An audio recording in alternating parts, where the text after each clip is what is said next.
The old Ravenwood Asylum had stood for decades, its crumbling walls and shattered windows looming like a skeletal corpse at the edge of town. Vines curled hungrily around its facade, and the rusted "Keep Out" sign swung in the wind, a warning that no one dared to ignore. The townspeople spoke of strange occurrences, of patients who had vanished, doctors who had lost their minds, and shadows that moved long after the asylum had been abandoned. Most avoided it, treating the place as a tomb for forgotten horrors. But for Daniel and his friends, it was the ultimate test of bravery. "I don't see what the big deal is," Daniel muttered as he kicked a loose stone near the entrance. "It's just an abandoned hospital." Mark smirked but hesitated at the threshold. "Then you go in first." Sarah and Jason exchanged uneasy glances. The stories had always been enough to keep them away, but standing in front of the asylum now, they couldn't shake the feeling that something was wrong. The air was unnaturally still, no wind, no crickets, no rustling leaves, just silence, as if the building itself was listening. Daniel shrugged off the unease and pushed the door open. It groaned loudly, the rusted hinges screeching like something in agony. A blast of stale, icy air rushed past them, thick with the stench of mildew, decay, and something sharp, metallic. Blood? Inside, the long hallway stretched endlessly into darkness. Rusted wheelchairs sat abandoned, gurneys overturned, shards of broken glass glittering on the floor like fallen stars.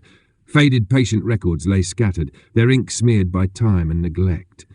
The air was heavy, suffocating, pressing against them like invisible hands. Sarah shivered. "This place feels wrong." Jason nodded.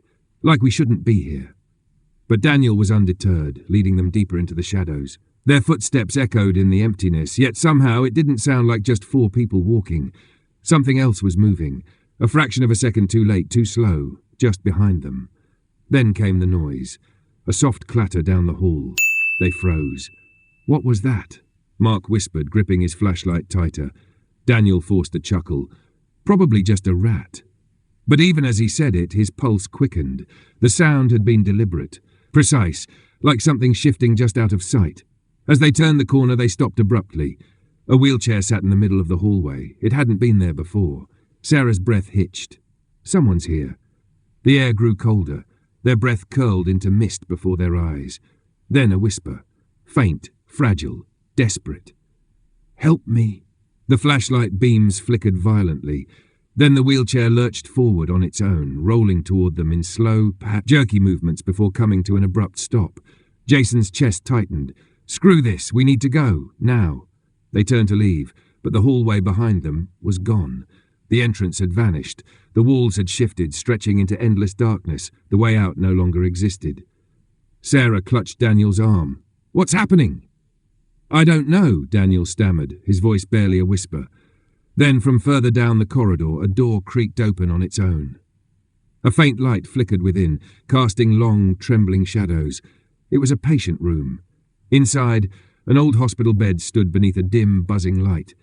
Leather restraints dangled from its sides, dark with stains that had long since dried. Mark hesitated, shining his flashlight toward the bed. That's when they saw it. Something lay beneath the sheets. A shape. A struggling lump.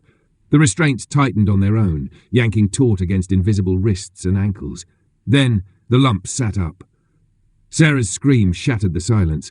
The flashlight beams flickered and died, plunging them into suffocating blackness.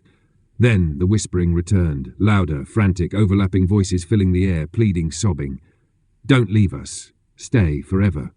Footsteps, slow, dragging, coming closer. Then the emergency lights flickered back on. Jason turned his flashlight toward the bed. The sheet was gone. Sitting on the mattress was a figure, impossibly thin, its skin stretched tight over brittle bones. Its face was grotesque, hollowed, its eyes nothing more than black pits, empty and endless. Its lips cracked open, splitting at the corners as it sucked in a rattling, inhuman breath. Then it lunged. Cold fingers wrapped around Daniel's throat. He tried to scream, but the darkness pulled him down, the voices screaming with him. The others ran, terror propelling them through the twisting corridors, their breath coming in ragged gasps. But the hallways wouldn't end. They stretched and twisted, leading them deeper into the asylum's rotting heart. One by one, they vanished. Jason first, then Mark, then Sarah. Their screams echoed for a heartbeat, then silence. By morning, the town awoke to an eerie stillness. The car sat abandoned outside Ravenwood Asylum untouched, but of Daniel and his friends there was no trace. Another missing persons case, just like the others before them. No one searched. No one dared. But at night, when the wind was just right, the townspeople swore they could still hear them. The whispers drifting from the asylum's hollow halls, soft, desperate cries for help that would never come. And if you listened closely enough, you might still hear Daniel's voice, screaming in the dark.